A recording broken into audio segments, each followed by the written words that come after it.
This is the sucker of the time, lil trash blonde villain that was brought into a game where every OP character is a thick girl like Marvel Rivals with that ninja babe, but while in Marvel, if you have sweaty balls, you can win. Here, our MC has almost no chance now. One might say that this is terrible because my bro is tormented by this maid girl, by this ice princess, by this Kirito wannabe girl, who's in theory is the real MC, but when I say tormented, I mean the good one and the even better one. Yeah, bro, you know, choose your pill, hero wannabe trash loser, Chad blonde villain that gets stepped on by mommy maid, and then moves to grab. Yo, better stop here before the video is down. Now, unfortunately for bro, he can see that in the future, he will get locked in a dungeon and become the mechanic bull toy of one the girls to be emptied every day. I feel so bad for him that would offer myself to change places. I'm a hero for real. Also, his father went to war and said that when he's back in 1 year, he's better have put a baby inside the maids because they need new heirs. That's what I call running a family like a business. And with all that going on, our boy, who's kind of weak compared to the crazy girls in this world, has to survive the fury of the real MC who's absurdly op. Can he pull that off? Doesn't matter because we're here to see thick babes. Let's get it.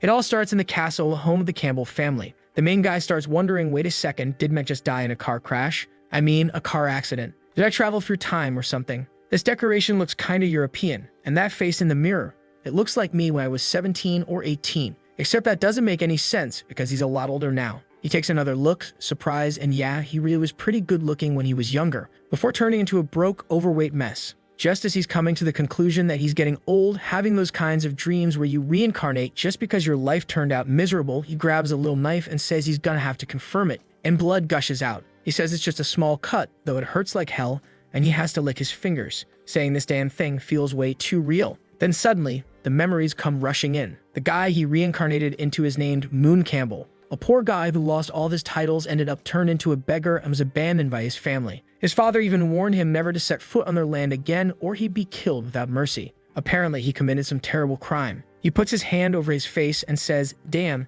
I thought this was just a coincidence, but it's not. Unfortunately, I transmigrated into that mentally challenged guy's body, the blonde-haired villain who wasn't even an elite or anything like that." He used to read this story for a long time. It was called The Protagonist, the strongest woman in history. And yeah, you already know what's coming just from the title. It's a cliché story. The only difference is that the main character is a woman. She's got a family that abandons her, and then she sets out into the world, develops her skills, slays monsters, and becomes a hero. At the start of the game, that blonde dude, Moon Campbell, is one of the early nuisances, sending a bunch of people to try and take her down. But she ends up leveling up like crazy. In the end, his plan gets wrecked, he gets kicked out of the mansion, exiled, and becomes a beggar. 20 chapters later, no one even remembers his name. Reincarnating is great and all, but not in the body of a character who's just a stepping stone for the protagonist to grow. Just then, someone knocks on the door. He says to come in, and the maid enters the room, asking what happened. He says it's nothing serious, and she tells him the clothes for tomorrow's banquet have already been delivered. He tells her to just leave them there. But at that moment, she notices something odd and asks if he got hurt. He says it was just an accident, nothing to worry about.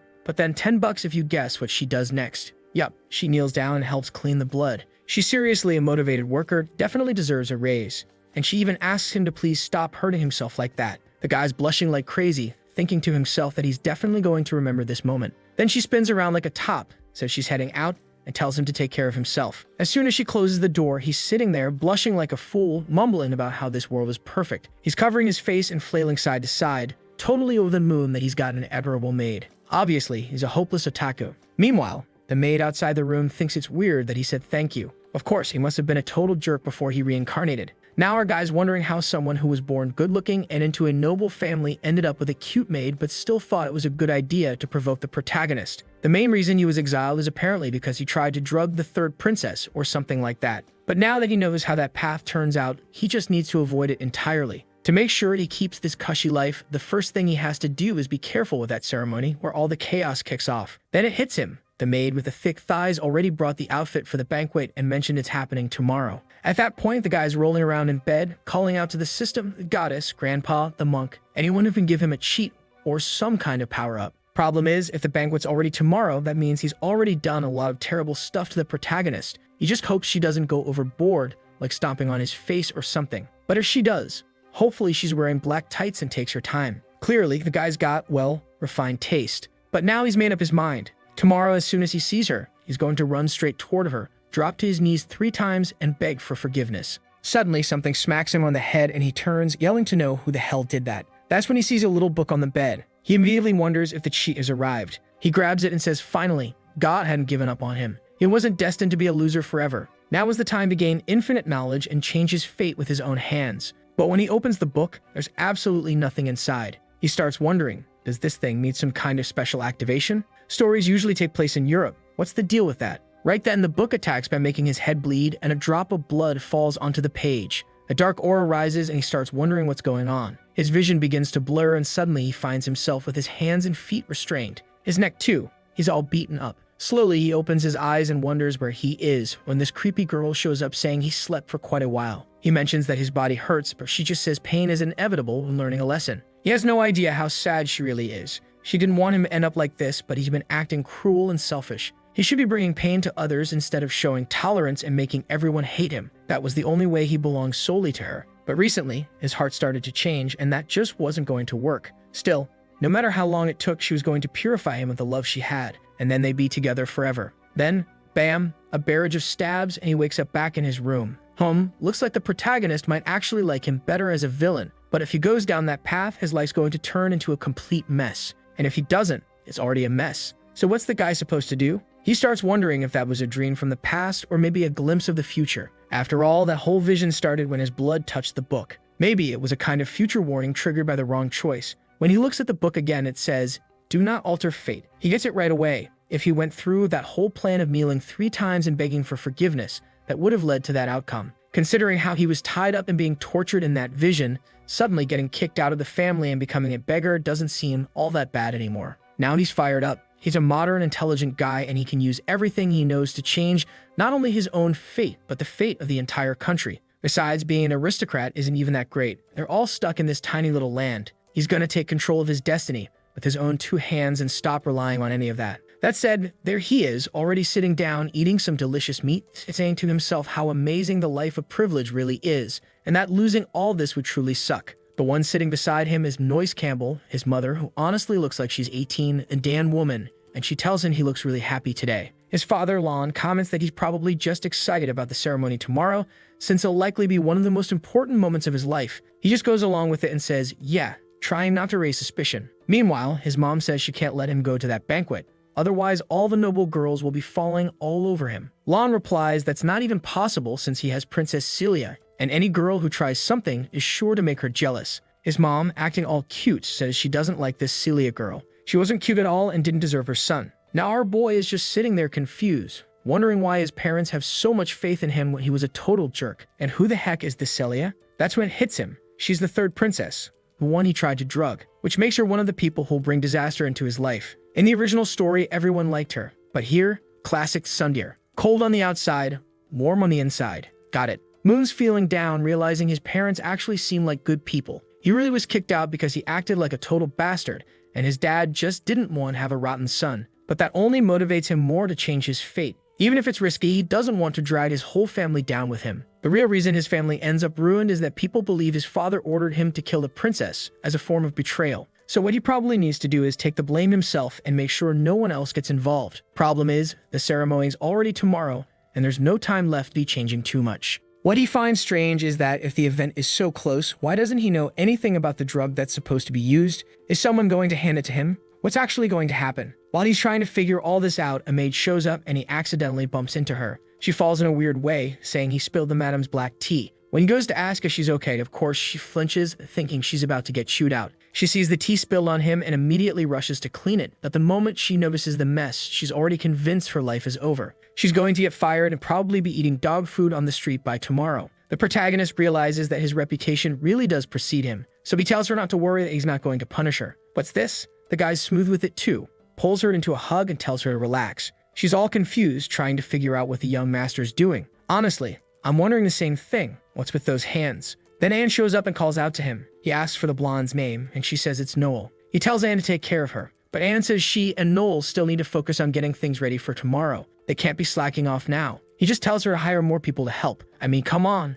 How does a mansion this massive not have enough staff? Anne just bows and says, all right then. And our smooth talker, as always, buys himself some time as he walks off. Noel comments that it's strange the young master never let anyone help him before because he always said people were dirty, so it's weird for him to suggest that now. Anne adds that she's noticed something strange too. Maybe it would be best to move the plan forward before things spiral out of control. Back in the guy's room, he's searching through all the boxes. A poison that could take down the third princess has to be some kind of high-level, insanely expensive hallucinogenic potion. That's when he finds a black market card. Clearly, it must have been used to buy whatever it was she ended up drinking. The scene shifts to the chamber's commercial district. It's later at night, and the protagonist tells the others to wait there while he goes off to buy a few things. He moves through the area mostly unnoticed, trying to remember the route from the story. Eventually, he reaches a door and says, "Sewer rats." He shows his credential, and the guy welcomes him as a guest and tells him to come in. This is the Leopold Black Market. Potions, ingredients, magical creatures, even synthetic ones. And of course, a classic setup, slaves.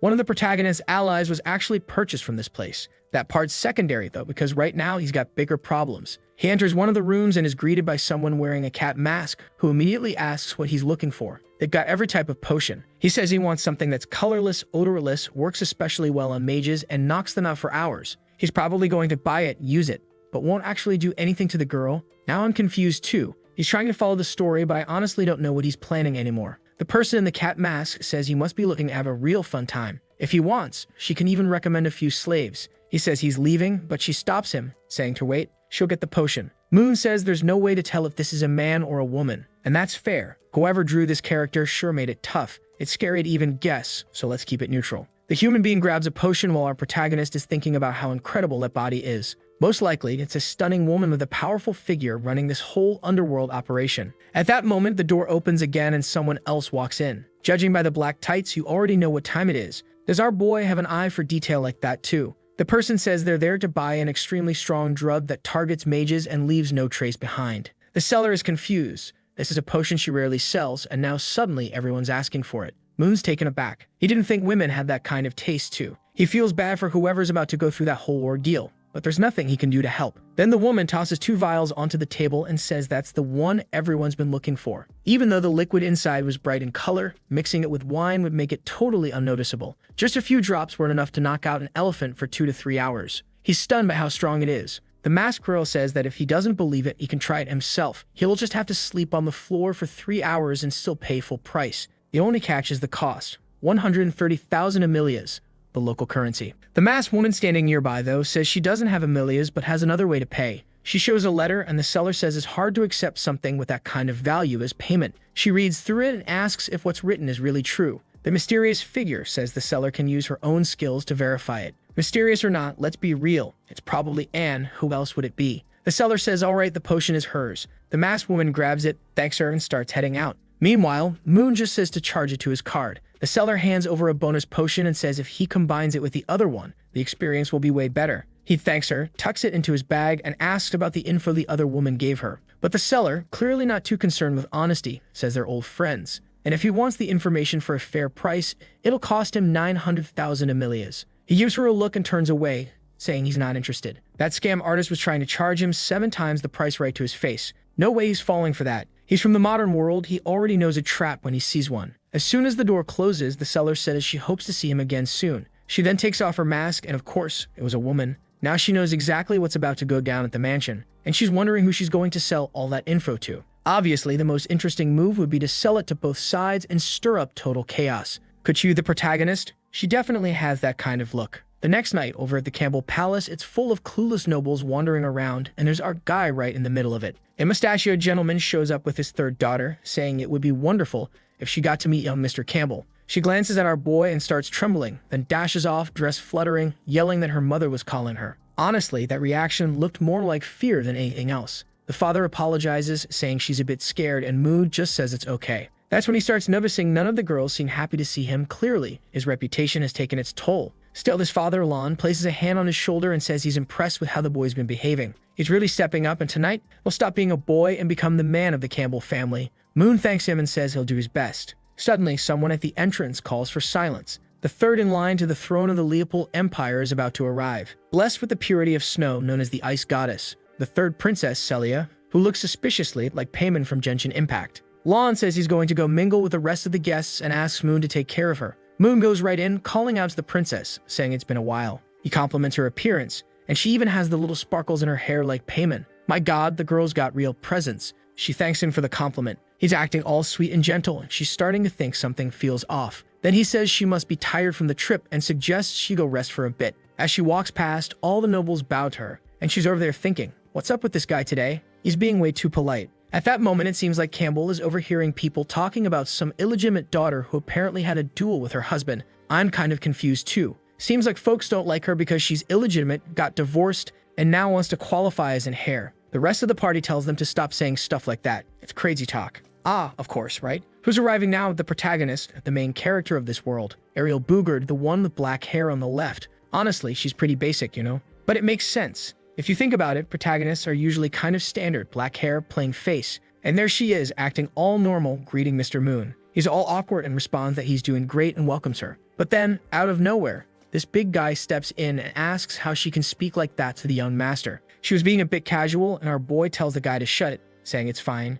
She can talk however she wants. He's already been polite enough. At that point, she practically has a mini meltdown. She's wondering why this guy who used to treat her like some terrible illegitimate daughter now suddenly knows how to pronounce her name. Her friend is watching Ariel all confused until someone reaches out a hand and calls for Miss Leah. Another one startled, because Campbell knows her full name, Miss Leah Angel. He reaches out to take her hand, but Ariel slaps it away and tells him to knock it off with the scheming. She grabs him and tells him to listen. She's here because of his father, so he better not try anything shady. If he even thinks about doing something awful to her or Leah, she'll make sure he never walks out of there alive. With that, she walks away. I already like her. She's putting on the righteous hero act, but we both know she wants him to cause trouble. Moon's thinking that, just like he expected, dealing with the protagonist is going to be rough, but he says he doesn't really care. Once the night ends, she'll go her way and Hope go his, and they'll never see each other again. Not long after he gives his speech, apparently it's his birthday. Who knew? Looks like he turned 18. Everyone claps and calls him amazing. The guy almost has another episode, but now it's time to get down to business.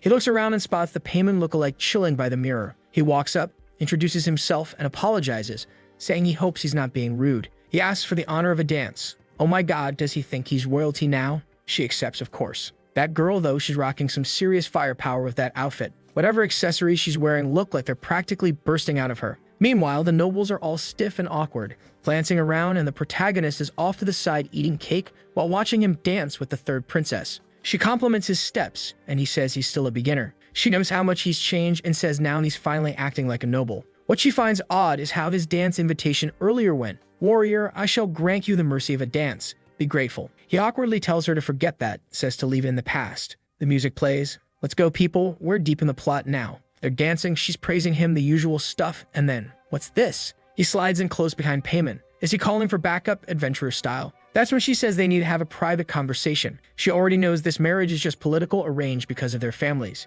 He replies that if she wants to cancel it, they can work together to make that happen. She pulls back slightly and says they'll talk more about that later. Then she asks, how about they head to his room right now? Man, he's caught off guard, but it's too late, she's already pulling him away. Off to the side, there are two mischievous maids watching everything unfold. They're whispering about how that girl went off with that mentally challenged master. You know what word they're thinking. They say they've got to act fast because that's Lionheart territory now. Back in the room, he offers her a drink. She politely declines, saying she can't have even a single drop. Now Moon's in real trouble because he has no idea how the original protagonist actually managed to win this girl over. On top of that, he still needs to give her the potion, but if she's not drinking anything, he has no clue how he's supposed to pull this off. He asks what she likes to drink, and she says coffee, but then she quickly changes and offers to have black tea instead. Turns out black tea or wine are the only options available in that place. She looks a bit puzzled, but he waves her off, saying he'll go fetch it. Meanwhile, she's sitting there kind of confused. He seems so enthusiastic about making that tea. Obviously, he's back there slipping the potion in. Honestly, I thought it was the sleeping potion, but out of nowhere he says this one drop makes someone fall in love. On top of that, there's another vial he decides not to use. He's not so sure about its effects. Just then, she calls for him, which startles him, and he quickly turns around saying it's almost ready. But oh boy, in that quick spin, some of the potion spills all over the place. And the other vial. Turns out it was an aphrodisiac. He's relieved that none of the potions leave behind a magical trace. That is, until he looks down and realizes a good chunk of the potion hit the floor. His original plan was to sell a little of it to make some cash. But now, that's out the window. As he brings the tea over, we see someone peeking through the window. Payman, well, the third princess, comments that the Campbell family's black tea is strangely red and shiny. He says it's an extremely rare herb from the east, a real delicacy. She goes along with it and tells him to drink it first. Our boy goes, "What, Payman? Don't trust me?" Moon Campbell, the honest young noble, but she just replies that those who serve should always taste the drink first. That's basic noble etiquette. When he lifts the cup to take a sip, though, she snatches it right out of his hand and says his looks better. They should switch. Oh, One little sip later and she's already looking woozy. I thought it was going to be aphrodisiac, but nope, she wobbles, drops the cup, and passes out right onto the sofa. Moon's thinking it was a smart move to make sure both cups were dosed. According to the original story, the protagonist is supposed to burst into the room and try to kill him any second now. He needs to look suspicious, so he lowers her skirt a bit, unbuttons part of her outfit, takes his shirt off, and says it looks perfect. Anyone walking in would assume exactly what he wants them to. Looks like he's really aiming to be condemned this time. The only problem is, nothing happens. Time passes. Half an hour goes by and still no one shows up. That's strange because in the original story, she storms in to deal with the situation immediately. So what changed? In the story, the protagonist is walking through the halls, someone bumps into her, spills something on her dress, and that's how she ends up walking in on this mess. That's when he remembers. Maybe the one who spilled the tea was Noel. But earlier, he told Anne to let Noel rest, which must have thrown the entire chain of events off. Oh, look who's opening her eyes while he's still locked into his master plan. The girl's getting up.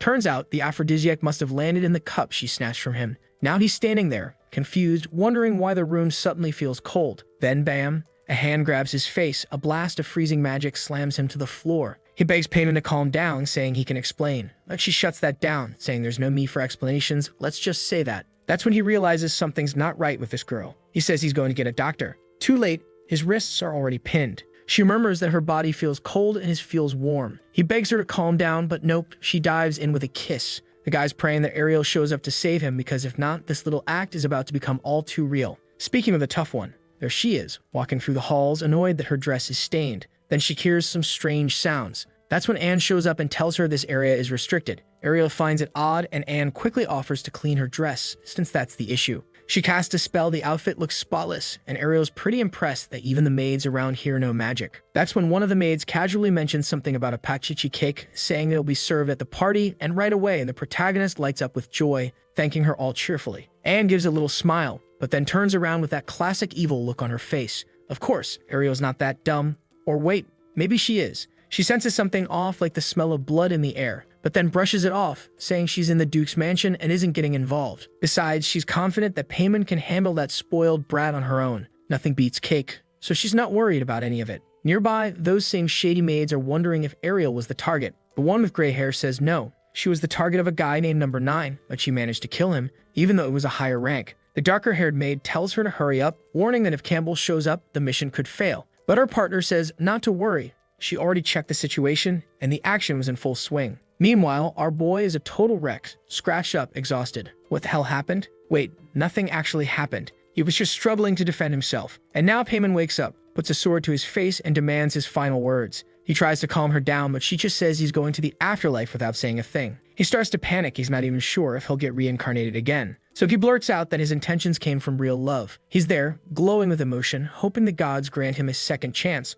only to almost get his neck sliced open. She coldly says he really is disgusting. He apologizes and asks her to chill, saying they didn't even go all the way. But she snaps back that he's filthy for even calling those sincere actions. If he had actually tried to win her over with real effort, maybe she would have accepted the marriage. But instead, he went the sleazy route, drugs and trickery. He tries to explain that he never meant to insult her. She cuts him off and orders him to get on his knees. Then suddenly, something on the other side of the door catches her attention. She grabs him by the neck and forces him to command everyone outside to leave. She throws him to the floor and tells him to get dressed and deal with whoever's at the door, because he's about to die anyway. The poor guy's stuck between three awful options: get killed by Celia, be hanged by the king, or end up trapped in some strange dungeon by a mysterious stranger. Wait, was that the protagonist? No, it looked like some other lunatic. Meanwhile, the other girl is casually putting on her tights, saying he'll be dead any minute now. Moon opens the door to see who it is and jumps. It's that same maid, saying they spent some time together and she brought food. He tells her to set it down and thanks her. But then he realizes he's never seen her before. So who is she? She says she was hired to help with the banquet, which she finds strange considering no maids or new staff were supposed to be brought in. She agrees and then suddenly dashes forward, knocking him down. In that moment, he realizes her real target is Payman. She leaps in with 2 knives. Boom, an explosion, and when he looks up, at least the Ice Queen managed to defend herself. Payman demands to know if her idiot brother sent this assassin. The maid replies that unfortunately the details are confidential. In another room, we see golden orbs floating and whispering that the princess will be killed tonight at the Campbell estate, and that will be the end of someone. Not sure who this white-haired girl is, but she seems to know what's going on. Back in the room after that explosion, the maid backs off, admitting that Payman's magic is way more dense than expected. But her expression changes when she hears the incantation, because now Payman's charging in with an ice spear and almost skewers her through the skull. While the two go at it in a brutal clash, our guy is thinking, when gods fight, mortals suffer. There's literally nothing he can do. He tries to open the door again, but it's sealed shut. They're still going at it hard. He hides behind something, realizing that damn maid must have cast some kind of barrier spell to keep anyone else from getting in. And then he notices something, the change in plans to bring in outside staff that was made just yesterday. The only way a plan could have been prepared for this in advance is if someone's been leaking information. He nearly gets hit by an attack, and all he can do now is pray that Payman wins. But then, looking over at her, still standing there all fierce, even beaten up and gripping that spear, he starts wondering if that's really a good thing. She might just kill him too. Honestly, maybe it wouldn't be so bad if she died here. No one would ever find out. That's when the maid says Payman really is a genius, and Payman responds that she can already feel someone using gravitational magic to mess with her footwork, meaning there's someone else involved. She commands the maid say who it is, or else both of them are dying here. The maid just says that, as the rumors claimed, Payman truly is a genius. Payman snaps and tells her to shut up and speak. Who's behind this if she wants a chance at being spared? But the maid says she's not here to kill anyone, just to buy time. Suddenly, the whole room starts shaking. That's when the gray-haired maid says the chamber is now fully sealed. The other one reaches into her pocket and pulls out a vial, declaring that she offers the lives of 100 children as a sacrifice to the Lord of the Melted World. Payman instantly recognizes it as the power of a dark god, but the maid just smiles and asks that he come down and suppress this world. A red energy floods the room, slams Payman against the wall, and she knows if those rats show up now, she doesn't stand a chance. The maid confirms it. They're rats, sure, but the real target tonight is the princess. She goes in for another strike, but Payman grabs the dagger from our protagonist and blocks the attack. The maid is shocked. This girl, bloodied, her tights shredded, beaten, exhausted, but she avoided the vital points. Still, it didn't matter. She had no blood magic left. One brutal kick to the ribs sends her crashing into the floor, but Payman's built different. She gets back up. The assassin says she'll make her death a painless one and lunges for the finishing blow. Blood sprays, but guess what? Our boy jumped in front and tanked it. He literally took the hit head on. No blocking, no deflection, just pure courage. Guys, remember that moment when our protagonist got stuck at the table? I'm pretty sure it was Anne behind all this. I don't know how I didn't connect the dots. 1 + 1 is 2. It was her. The damn girl's even on the story cover. Anyway, back to it. Anne's calling his name, and Payman wants to know why. He's on the floor, spitting blood, and suddenly remembers when the other maid opened the door earlier and told him he could leave. He considered running, but realized he couldn't. So he calls out to Anne and asks what she thinks she's doing.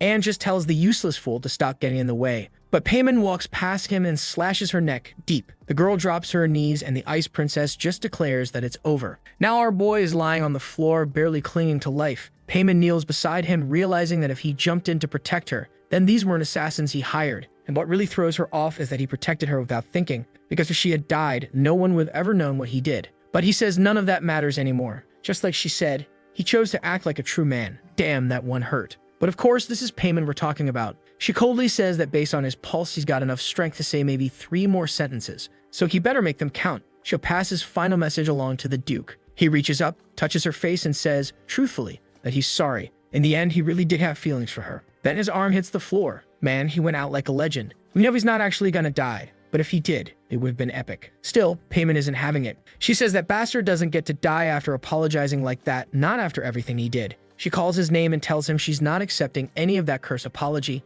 He's going to live and pay for every single thing. In the middle of the void, there was Moon floating, feeling dizzy and flushed with heat. Unfortunately, even though he tried to make good choices, death was inevitable. At least this was better than following the game's storyline. This way, he got to decide how his life ended. But then, a strange black energy appears beside him and a panel forms, showing a breakdown of progress in arrogance, envy, greed, shamelessness, and laziness. Looks like this is about the 7 deadly sins. He's at minus 90% in gluttony, 99% in envy, and 50% in arrogance. A few pages in the book flip over and the thing tells him to keep trying for now. He asks why the damn book didn't show up before he died. Then he hears a meow coming from it, and the scene shifts to the sewers. Ashes drift through the underground and someone is murmuring that Campbell wasn't the real target. But suddenly, a voice asks what she thinks she did to his son. Oh boy, the father shows up, radiating pure Lionheart aura. The assassin instantly starts shaking, and the dad calmly says he wasn't expecting visitors in his house. She wasn't invited, so what was she doing there? And she better speak now. What did she do to his son?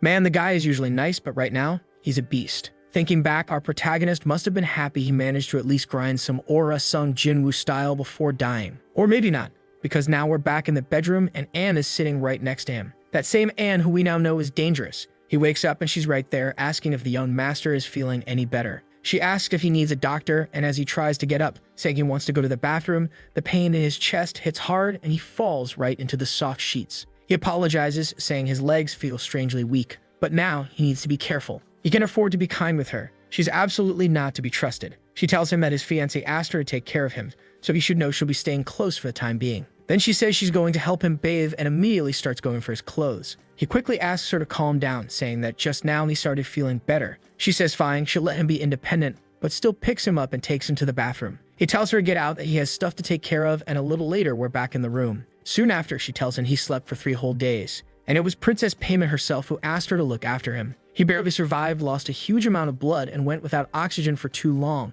He got lucky that Payment managed to use some magic to keep him alive. Hearing this, he realizes she probably didn't say anything about the potion incident. But then Anne says the princess did mention something important. What she actually reveals, though, is that they uncovered the whole assassination plot. His father captured one of the attackers and tortured the truth out of them. The problem now is they still have to kind of apologize to the king. His daughter was put in danger inside their estate. But the weirdest thing is that he didn't receive any punishment at all. Apparently, Princess Payment said something to the king, something that led to him being forgiven. Man, I just summed up like 15 giant dialogue bubbles. This story really gets carried away sometimes. Our guy collapses back onto the bed, finally feeling relieved. In the end, things didn't go that badly. But Anne immediately leans in close, asking why he looks so tense. What happened? Did something happen between him and the princess in that room? Remembering how she said she wanted something warm, he quickly denies it, saying there's no way he'd do something that bold. He'd be sliced to bits. Anne laughs and tells him to go ahead and drink the medicine while it's still warm. But as soon as he takes a sip, he gags. It tastes horrible. He asks what the heck that stuff is.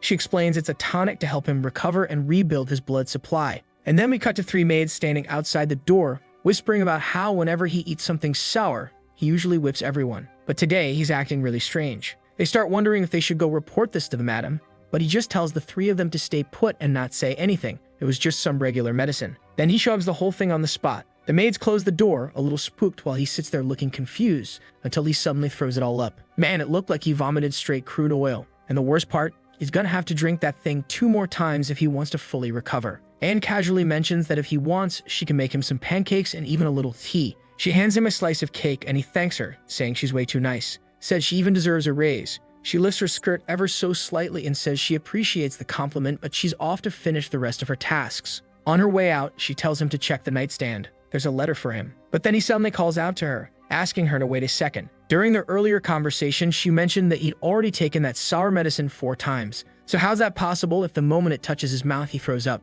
She answers calmly. She puts sugar in her own mouth and passed it to him. He relaxes for half a second, until the image finally clicks in his head, and he processes what just happened. Now he's screaming into his pillow, but truthfully, he's lying there all cozy on the bed, thinking that if something like that really happened with this big sis, life might not be so bad. But then he suddenly remembers he also kissed Payment. That's when he goes to grab the letter, and it says she now considers him half a man. He sighs in relief. At least the crime situation was avoided. A little while later, his mom's all emotional, relieved that he made it out alive despite how dangerous everything got. He downplays it, saying it was nothing serious, but she tells him to go look in the mirror. There's a crater in his chest. He shrugs it off, saying it's just a scratch. As long as he survived, he's fine. His dad agrees, saying a scar like that is more like a medal. It's thanks to him saving the princess that they were able to avoid the disaster this could have turned into. Now that I think about it, there's not a single normal maid in this entire world. Even the one standing next to him now looks like some towering warrior. Moon says he wants to know everything that happened. His dad explains that the 3 assassins were captured. It took a lot of effort to get them to talk, but eventually they got some info.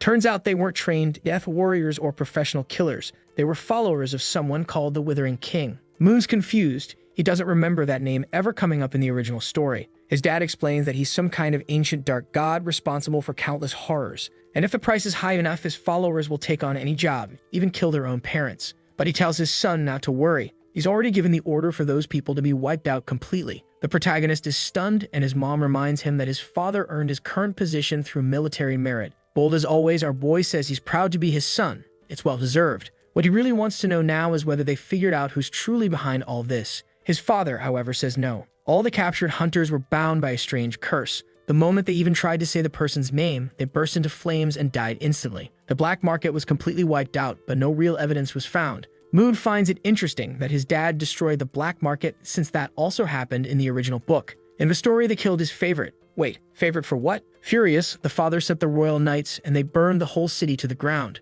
That massacre lasted 3 months, and even the sewers ran red. At least this time it ended much more quickly. On the other hand, this was a big event for Ariel in the story. It was a major growth arc for her. Classic protagonist moment. She'd fight off tons of enemies and her aura would evolve significantly. But now that development won't happen, and all of it changed just because he gave the maid 2 days off. Later that night, it seems like everyone in the house just tells him to get some rest. But he doesn't have time to rest because the story just keeps going off the rails. And the worst part is, the more things change, the less he can rely on what should technically happen based on the original book. So he's put together a pretty complex plan. Survive, prevent that awful ending where he's tied to a table and getting violated, get stronger, and above all, stop trusting the book. He sits there thinking it through, then admits, nah, that doesn't really make sense. He needs to be a lot more cautious. The truth is, he still doesn't know exactly who that person was from his vision. It didn't seem like Ariel, and it wasn't Celia either. So who the hell was it? He drops onto the bed, realizing there's no point overthinking it. For now, the priority should be getting stronger. As the son of a duke, he has plenty of resources to build power. The only problem is that all of it's just too conventional. And to make things worse, the original owner of the body spent an entire year in a prestigious academy and came out of it with nothing but a trash-tier light spell. Still, he is the son of that powerful guy, so he's got to have at least some kind of talent, right? No way he's that weak. But even so, he knows he'll never reach the same level as the protagonist's crew. In this world, she's known as one of the chosen by the gods, completely out of reach for any normal person. Pam is a great example. She received divine authority from a cold goddess, and ever since, she's just been growing non-stop. And that kind of divine power isn't something you can overcome with sheer effort alone. And then there's Ariel, who ends up being blessed by insanely beautiful elemental spirits, not just one, but more than 10. What a miserable life. What's really miserable, though, is his situation. No matter how hard he trains, there's no way he can surpass someone like her. But that doesn't mean he's just going to sit still either. At the very least, he needs to be strong enough to defend himself, especially if Ariel ever decides to come after him. On the bright side, it seems like he might be able to unlock new talents. With a snap of his fingers, the black book appears, but smacks him right in the crotch. He yells at the damn thing to stop showing up and hitting him every time. Then he hears this strange whistling sound, and the book opens up and starts flipping pages.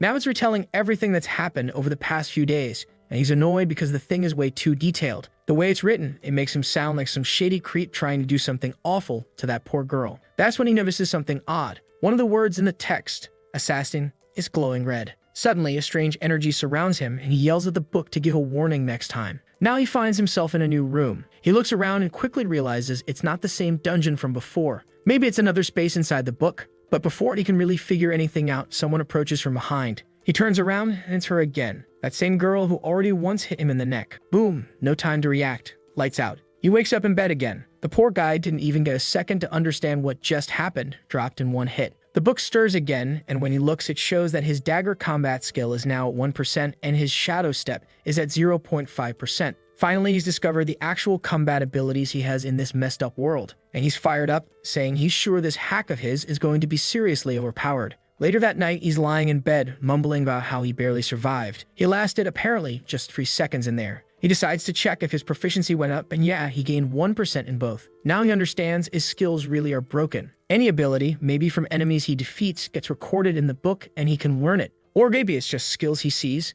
Not sure. If it were based on sight, he should have already picked up that ice ability from the girl. But maybe not, since that one came from a goddess. What he does know is that he's thinking of some massive skill right now, and it's a strong one. He's all excited, muttering that it's only a matter of time before that power, and those dagger abilities are all his. He doesn't exactly know how to gain proficiency fast, but he's about to find out. The book smacks him right in the face, and then boom, he takes a kick to the head, gets slashed across the chest, and ends up shredded. Meanwhile, outside his room, Anne knocks on the door and calls for him. When she walks in, she sees him under the covers and looks a bit confused. Seeing that, she chuckles and says it's funny. He still sleeps the same way he did when he was a kid. Such a cute little boy. She uses a heat-preserving spell and says she won't wake him up just yet. That Anne, I'm just waiting for the plot twist where she turns into a total demon, because there's no way that sweet smile is genuine. As soon as she closes the door, he pops out from under the blanket, grumbling that the cursed book hit him right in the groin. Or maybe he's just getting hit by some cheap tricks. Either way, he's determined to jump back into that dream until he finally beats her. The sun rises, and by that point, he had already tried 185 times.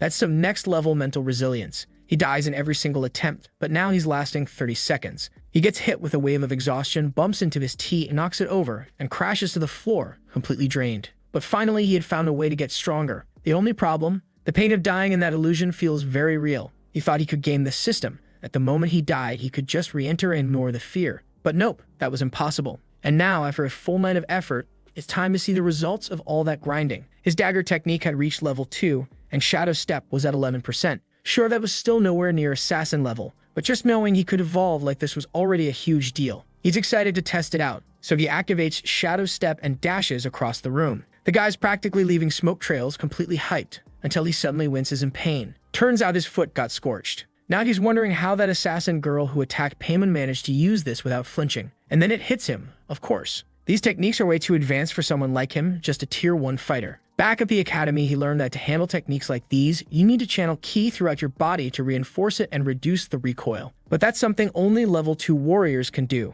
So the plan for now is to find a proper teacher, preferably a hot one, of course. He's already daydreaming about Saint Maria from the academy. The only issue is that while he knows tons of powerful mages, he doesn't know that many strong warriors. That's because in this world, magic is so ridiculously broken that no one even bothers with martial arts. Why train punches and kicks just to eat a fireball to the face? Then it clicks. There's one warrior, probably the most powerful in the whole story. Or rather, not probably, definitely. That would be his dad. How the hell did he forget he had the final boss living in the same house? In the last 100 years, no warrior has had a greater impact on the world than him. At 15, he was already a royal guard. At 20, he crushed rebel forces. By 27, he became a marshal of the empire. At 32, he earned the title Lionheart King. He's never lost a fight. This guy is the real deal. Our boy is now thinking that Moon actually deserved the tragic ending he got. The guy had everything, a perfect life, and even a father who could have taught him everything. But he blew it. That's fine though, because from now on, he's going to ask his dad for personal training. You'd think the next line would be the dad refusing, but no. It's actually Anne knocking again, saying the master is looking for him. He walks out with her, saying it's perfect timing. He was just about to ask for the same thing. But outside, he runs into 2 more maids. One of them wears glasses and honestly might be the first thin girl in this whole story. Moon notices they call Anne the head maid now and gives her a compliment. Guess she got promoted, huh? She explains that the other one, the previous head maid, resigned right after he woke up, so she ended up taking the position. He feels like maybe she got kicked out because of him, which is a little confusing. But she tells him not to worry, that even though she won't be the head maid anymore, she's still part of the household. And that's when his mother gives him this very peculiar hug. Alright, illustrator, let's maybe tone it down a bit, yeah. She's hugging him and saying she wants him to call her mommy 1,000 times. Then she presses his head to her stomach and tells him to listen. Turns out, yep, she's pregnant, which means he's going to have a little sibling. Right then, the father walks in, telling her to take it easy. The boy just got out of bed after recovering, so maybe don't get too excited. A bit later, Moon's surprised to find out his dad is heading back to the front lines. Also, can we talk about the maid standing next to his father? She's massive. Clearly, the Duke himself was in charge of hiring all these women, and we can already tell what kind of taste this guy has. Refined, I'd say. He says that this afternoon he's returning to the front and will be gone for at least a month. During that time, Moon needs to stay in the capital. He turns to Miss Faye and says he's counting on her to look after everyone. Moon, however, tells him he shouldn't go. There are other generals in the empire, and besides, he's a duke. But his father explains that unfortunately, after nearly a decade of silence, things have gotten urgent. There are signs of abyssal demons near the borders. But Moon knows what this actually is, a distraction meant to divide human forces. The real invasion doesn't happen until 3 years from now, when Ariel finally rises as the savior. The problem is, even though his dad said a month, he'll probably be gone for 3 years, which means Moon's plan to learn swordsmanship from him is completely wrecked. A griffin and carriage arrive, and his father waves goodbye, telling his wife not to cry. He'll be back soon. He calls Moon over and says he was impressed when he risked his life to protect the Empress. That was the courage of a true knight, the kind of bravery that runs in Campbell blood. He reminds him of their family symbol. The sword represents strength, and they are the blade of the Empire. The dragon symbolizes the enemy they must defeat. In other words, they are the weapon of the entire realm. At some point, every man in the family must step onto the battlefield. He's not sure if Moon will follow that path, but that doesn't matter. What matters now is that he's become a real man. And because of that, his father promises to invest every resource he didn't have in his youth, so Moon can become even stronger. Moon just stands there, silent for a moment, and then his father says it's time to talk about something serious. He wants to know what Moon really thinks about Anne. Caught off guard, Moon says she's nice, but why bring that up? His father explains that he's watched that girl grow up. She comes from a good family, she's smart, and most importantly, she sees him as more than just her master. If Moon doesn't want to lose her, he better do something about it soon. Now Moon's standing there totally thrown off. What is his father even talking about? The Duke decides to be blunt. The family needs more heirs. His wife's only just now having their second child, and with him going back to the front lines, there won't be time to make more. Moon nervously mentions that he's technically engaged to Payman. His father brushes it off, saying that's just political. Even if they do get married in the end, she'll be the main wife and Anne can be the secondary. Then his dad's face turns serious. He delivers the final verdict. In 3 years, when he returns, Moon better have a child. That's it. That's the plan. What kind of ruthless dad throws Anne at him like that? I wouldn't want to be in that situation, honestly. As a hard pass for me. As soon as the father leaves, Anne steps into the room and says she heard her name mentioned. She wants to know if he needs anything from her. Honestly, I thought Moon would dodge the question. But nope, he goes straight to the point and says they need to have a kid. Because that's what his dad just told him to do. But he thinks it's just a joke, so she doesn't need to take it seriously. Her job is to be a maid, and in the future, they'll each go their own way. Then, out of nowhere, he starts saying she's the perfect woman and he's sure she'll find an amazing guy someday. And if she ever meets someone, all she has to do is tell him in person. He'll give her his blessing to leave. And then, with all the confidence in the world, he puts a hand on her shoulder and tells her to be brave and go find her own happiness. Meanwhile, he walks off feeling great, thinking he just pulled the perfect move. But is he actually into her? Feels like he is, doesn't it? But just as we expected, yeah, that didn't sit right with her at all. She's literally shaking with rage, whispering through clenched teeth that he really has changed. She can't wait any longer. It's going to have to be tonight. And here we are tonight. Our boy's lying there thinking how nothing is going the way he planned. He thought he'd get help from his father to get stronger, but now the guy's gone. So now he's got to figure it out solo. For the time being, he's avoiding the academy, since half the people there are close to the all-powerful protagonist, and that would only make his situation worse. He needs to master the basics first. Only after that can he head out into the world. He closes another book, grabs the dark book, and when he opens it, it's got a record of everything he read in the others. Actually, he only needs to see the cover and flip a few pages to learn the content. This little book is perfect for leveling up fast. Too bad that right at that moment, Anne walks in, acting all innocent. Watch her reading. He brushes her off and asks if she brought him something to eat. She says yes. He tells her to go easy on him, but she just responds that this is part of her duties. She brought vintage wine. Only 100 bottles are produced per year, and it costs over 200,000 coins. But he says he's not in the mood. He's still studying, doesn't want to get distracted. But the bottle's already cracking in her grip, and she asks him what he would like to drink. He says coffee to help him stay awake and focused, but she replies that they only have wine or black tea. Strange. That sounds oddly familiar. He pauses, thinking, wait, this feels familiar. She hands over the cup, apologizing, saying the coffee beans were eaten by rats, so she'll bring fresh ones tomorrow. Oh my god. This idiot doesn't even look at the cup. He drinks it, gets hit with a shock, the cup crashes to the floor, and his vision goes blurry. He starts collapsing, asking why she betrayed him. But she grabs him gently, saying she would never do that. She tells him to sleep peacefully. She says her heart is shattered. She loves him so much. So how could he say something like that? He's changed too much, and now he needs to be purified with her love. He better accept it, because they're going to be together forever, until the world ends. He opens his eyes, and where is he? You already know. Hands and feet bound to a board. The prophecy girl is standing right in front of him. This prophecy's curse, I swear. She's already taking off her uniform, saying that damn black market guy never fails. He tries to ask what she's doing, but she immediately replies he knows exactly what she's doing. Then she says that 10 years ago, when he was just 8, she stood by his side. From that moment on, her existence has been for his sake. In return, his existence is now for hers. And now she has to fix him, put him back on the right path. Moon says he has no idea what she's talking about, asks her to let him go. But she just hushes him. Don't say anything. I'll take care of everything. Tonight, head to toe, inside and out. His body, his soul. Every scent, every strand of hair, every drop of blood. All of it would belong to her. Well, at least he doesn't have to worry about impressing his dad anymore. She's definitely taking care of that. Honestly, I was expecting some kind of twist. Someone barging in, stopping the scene. But nope. Our boy wakes up the next morning, eyes all tired, looking absolutely drained. It happens so many times. Head lose consciousness, wake up in the middle of it, then pass out again and wake up once more. He just couldn't believe it. The same person who originally turned Moon into a worthless mess, and the same one who chained him up like this, was that damn Anne. He says she took him out in a single hit, and even though he was mentally prepared, it still hurt like hell. He begged her to stop with this madness, to let him out of those cuffs and give him a chance to escape. But she said not a chance. Compared to all the years she spent waiting, this pain was nothing. Dear God, all right, author, watch yourself. You're really skating the edge here. I don't even know how to comment on this madness. Still, our guy's pretending he's in agony, but in truth, he admits the sensation was amazing. Even so, he knows she's going to kill him if this keeps up. He needs to escape, fast. But man, he's locked in with steel cuffs bolted straight into the wall. And that Limitic, she just asks what he thinks he's doing. He says his wrists were hurting and he just wanted to stretch them a little. She says it's too late for that now. There's nothing she can do. She says she's going to miss him like crazy, but unfortunately, she has things to take care of around the mansion. Otherwise, people might start to suspect something. And on top of that, she's wondering if maybe it'd be better to just kill everyone in the house, since he belongs to her now. That snaps him right out of it. He panics and begs her not to do anything like that. Before she finishes getting dressed, she asks if there's any maid in this place he might be into. Hopefully, not Noelle. He tells her she's lost her mind. There's nothing going on with anyone else. She laughs, tells him to calm down, she's just teasing. As long as he behaves, she promises not to hurt anyone in the house unless she absolutely has to. He begs her to let him go.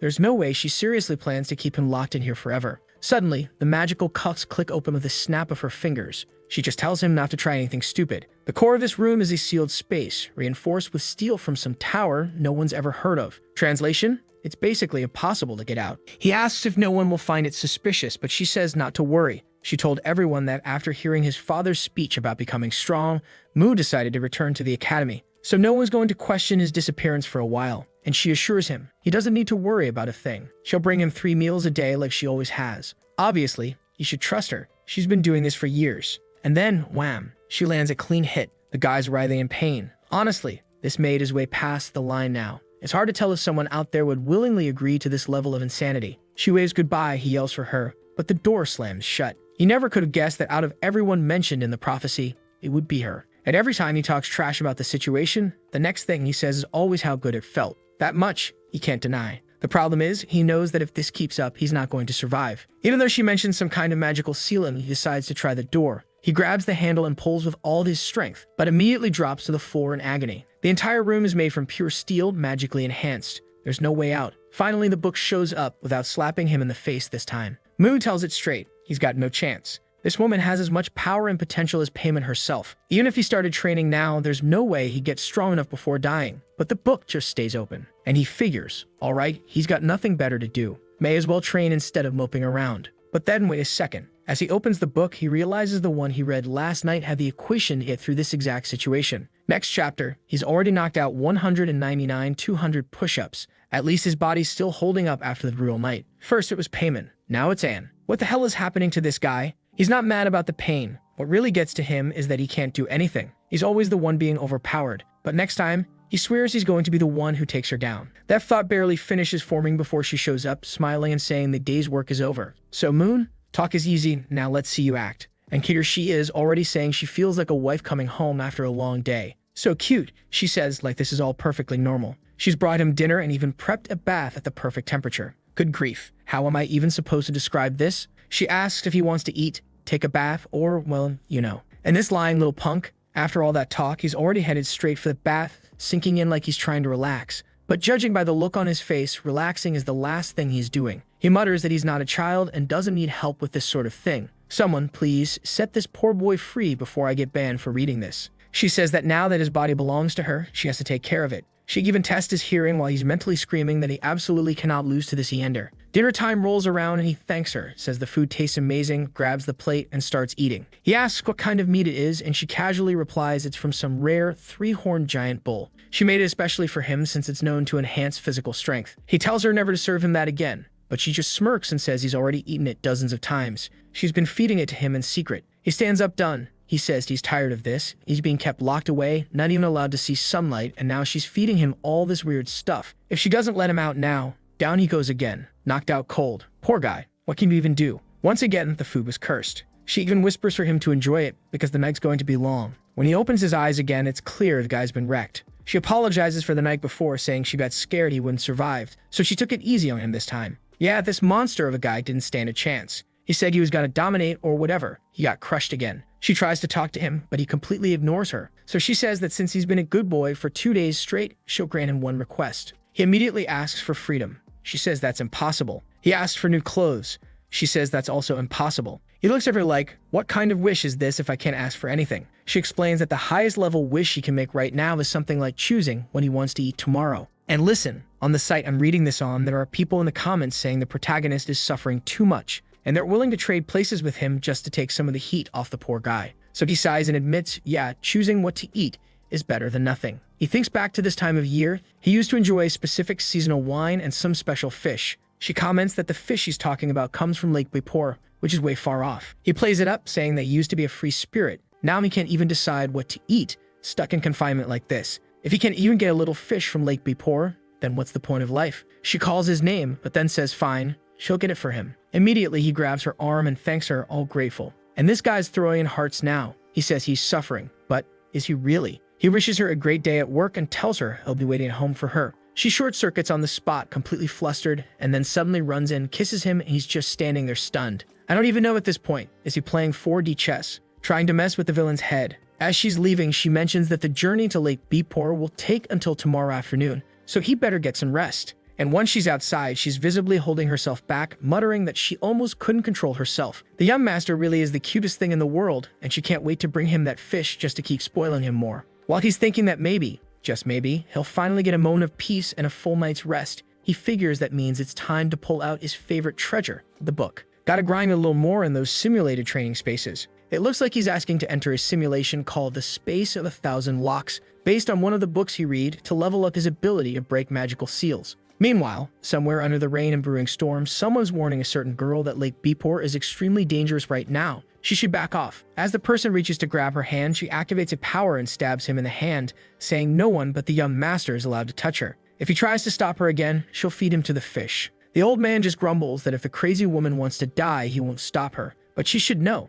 Lake Bipor's master is awake. The guild's been watching and they confirmed. It's a monarch-class creature. Anne lifts her hands and says, that explains this weird weather. The boatman mutters that she better leave him 300 coins. He's got to deal with his injured hand now. But even more than that, she shouldn't mess with the Adventurers Guild. They won't let her walk away unscathed. She's just got a bucket full of coins sitting in the ice. He asks her again, does she really want to go? She needs to understand how dangerous this is. She's not grasping what it means to make enemies out of the main Adventurers Guild. But she flatly says she doesn't care. They mean nothing to her. She's doing this for love. Then we cut to a group of adventurers gathered near the lake. One girl holding a staff is saying she can't let anything happen to Rod. After this mission, she's finally going to confess. Someone snaps at her, tells Erica to focus and stop daydreaming. She's the healer. She needs to cast now, or they won't hold out much longer. She starts channeling magic, and another adventurer yells that the creature is coming. After tanking so many special attacks, the thing is finally about to reveal itself. That's when a giant shark erupts from the lake. Obviously, it's the master of the lake.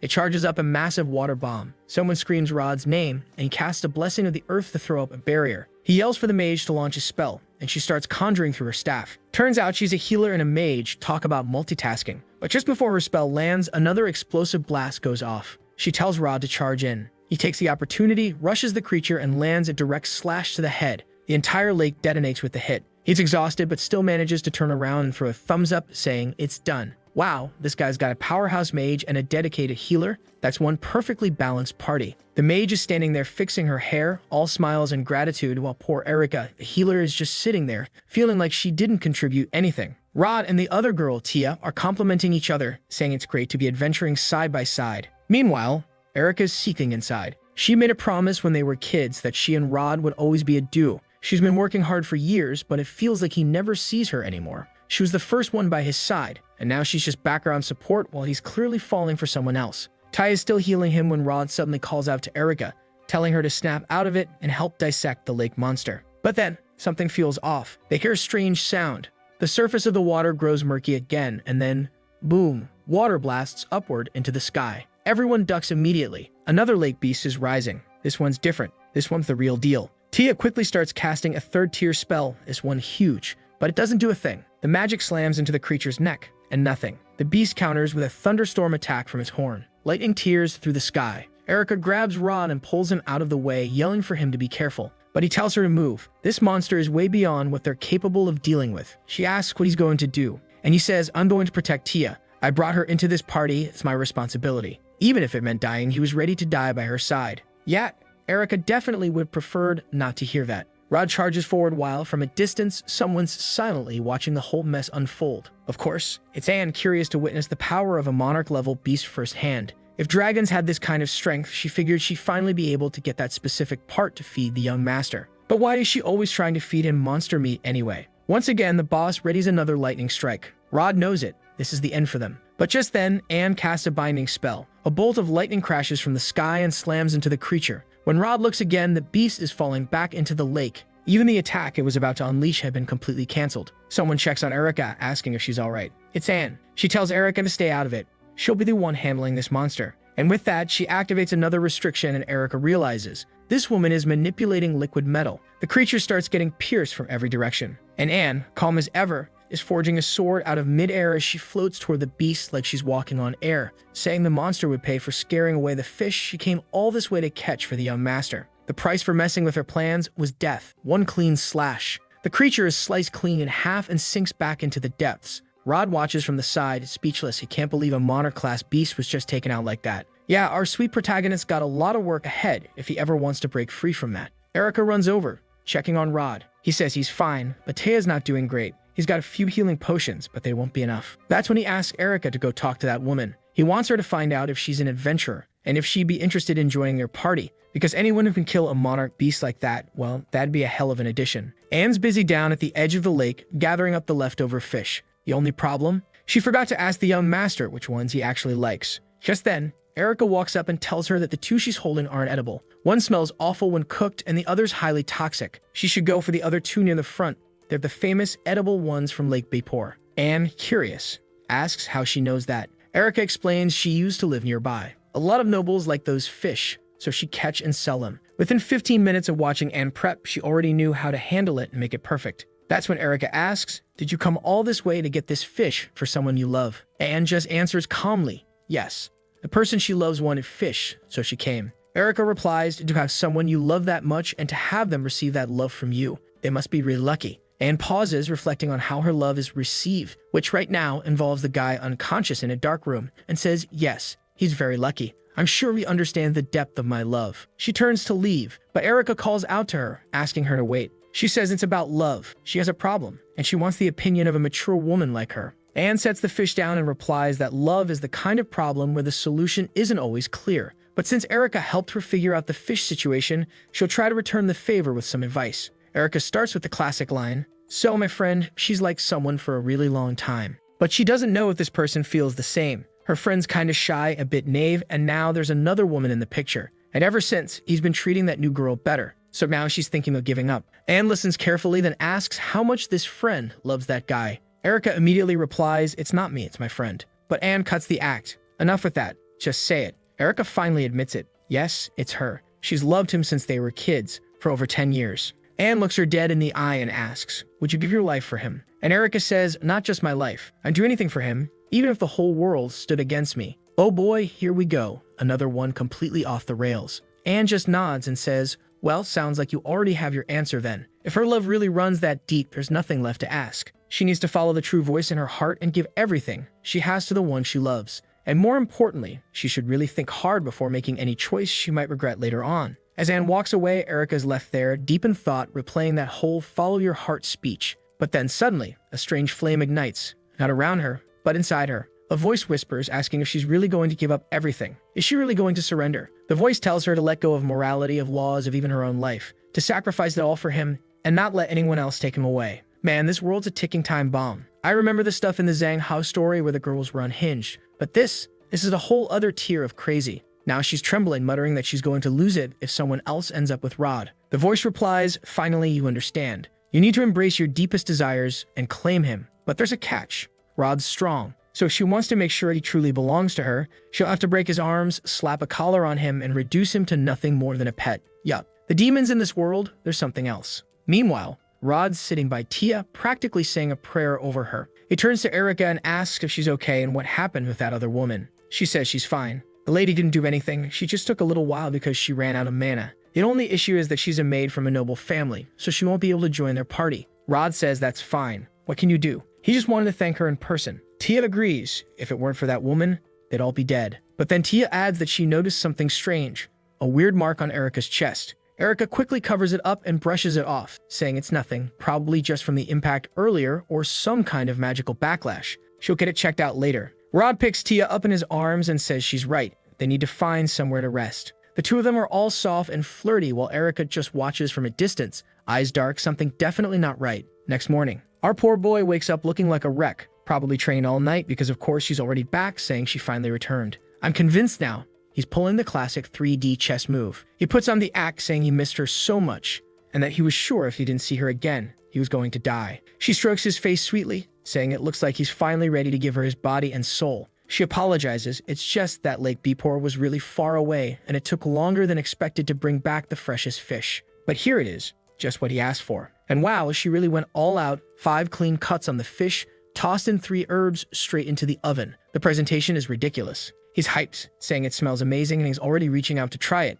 She makes the airplane sound, feeding it to him, and he thanks her, tells her she should try it too. But she shakes her head and says not this time. She made this one especially for him. She tells him to be careful though, fish have lots of bones. He scoffs, says he's not a kid, but the moment he takes a bite, something gets stuck in his throat. Immediately, she leans in and says she'll take care of it. He panics, how? And she, completely deadpan, says she'll press her lips to his, use her lung capacity to pull it out, and that'll clear his airway. He tells her she's absolutely insane. That doesn't even make sense. But life is cruel, and our boy suffers a tragic fate. Next chapter? Yeah, we jump straight into chaos. She cheerfully says the problem's solved. She pulled the bone out. He mutters a tired thank you, and just starts eating again, if only to get her to stop talking. A little while later, he finishes his plate and admits it really was excellent fish. I'll give you 25 cents if you can guess what she wants to do next. But he shuts it down, tells her not now, he needs a break. That's when she pulls out the psychological cards and asks, so, are you getting tired of me already? But our boy is slick. He says that, according to the experts, it's not good to exercise right after eating. It could be bad for the body. And if a child were conceived in that kind of state, it might not be born healthy, and the pregnancy could end up being complicated. Anne, of course, interprets all of this as him being deeply concerned about her, and she gets emotional. She says, all right then, you make a good point. I'll come back tonight to continue our little work. Before leaving though, she casually mentions that she passed through the famous city of Savit, known for its custom design outfits. He asks what that has to do with anything, and she says she bought a, well, combat outfit, something fierce and full of armor. Just by the look on his face, you already know what he's thinking. He immediately says he's not into that stuff. He's a man of integrity. But she just smiles and says, I've been around for a long time. I've seen all the magazines you have. The reason she always wears those black stockings, it was for him. And the poor guy is stunned. He always thought that was just her personal fashion choice. But he has to admit, yeah, she nailed it. He did like them. She laughs, calls him adorable, then waves goodbye and tells him to take a nap. Just like that, she's gone and he's still stuck in that room. Man, I'm seriously hoping our protagonist escapes soon. Sure, the situation doesn't look that bad from the outside, but come on.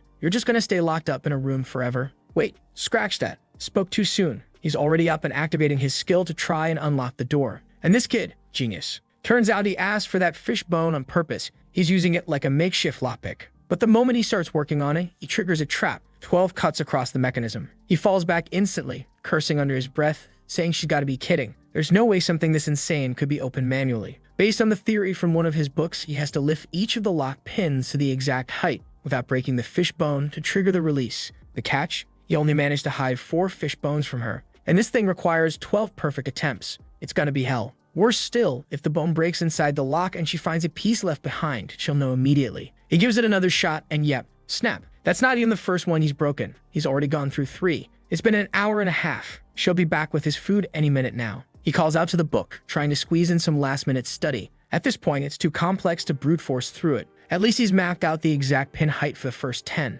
It's just those last 2. He's got nothing to lose now. It's all or nothing. Meanwhile, in the kitchen, the 2 maids are hanging out. Erica tries a piece of the fish Anne prepared and admits it really is delicious. The creatures from Lake Bepor are no joke. Anne thanks her for the help, saying that thanks to Erica, she finished cooking a whole hour earlier than usual. Erica, though, wants to know why she's suddenly learning new recipes. After all, the young master went off to the academy, the madam is pregnant and staying at the other estate to focus on her pregnancy. Yet every time, Anne makes an extra portion of food. It's weird. Anne's hand subtly moves toward her knife, mana starting to gather. But Erica quickly blurts out, oh, I get it. You're hiding a secret pet here, right? Probably a cute little cat. She explains that the old heads of the house never allowed pets because of the fur and mess, but now that they're not around, it makes sense she'd try to sneak one in. Anne breathes out and says, you caught me. Keep it a secret. Okay. Erica says it's no problem, but she really wants to see the little guy someday. Anne smiles and says maybe one day, but not right now. He's still really shy and easily scared. As she walks away, Anne thinks to herself how glad she is that she didn't have to resort to the worst-case scenario, killing Erica and dealing with the aftermath. That conversation, however, makes her realize something else. Keeping the young master locked away in that room might start to wear on him. He could get bored or worse, fed up. Besides, she still doesn't feel anything moving in her stomach, which means the pregnancy hasn't started yet. At the very least, there will be another 10 months before that even becomes a thing. Maybe she should actually eat a pet to help the young master relax a little. A cat wouldn't be a bad choice. Or better yet, she'll just ask him directly what he wants. But then, her whole expression changes. The tray slits from her hands, food crashes to the floor. When she gets to the room, the door is wide open. Our boy, he's out. He finally escaped. Let's go. He's hiding in some rundown wing of the mansion, furniture trashed, everything dark and dusty. He stumbles and falls awkwardly, hitting the ground hard. Everything's filthy, the lighting's terrible, but whatever. Thanks to the memories of his body, he knows exactly where he is. And if there's one magic trick this useless guy does know, it's that little light orb. It's time. He needs to get out before she finds him. Just as he thinks that, clang, A knife slams into the wall next to his head. He gasps, saying it's impossible. He ran way too far to be caught already. But then he hears it, that voice. From the shadows, calm and terrifying.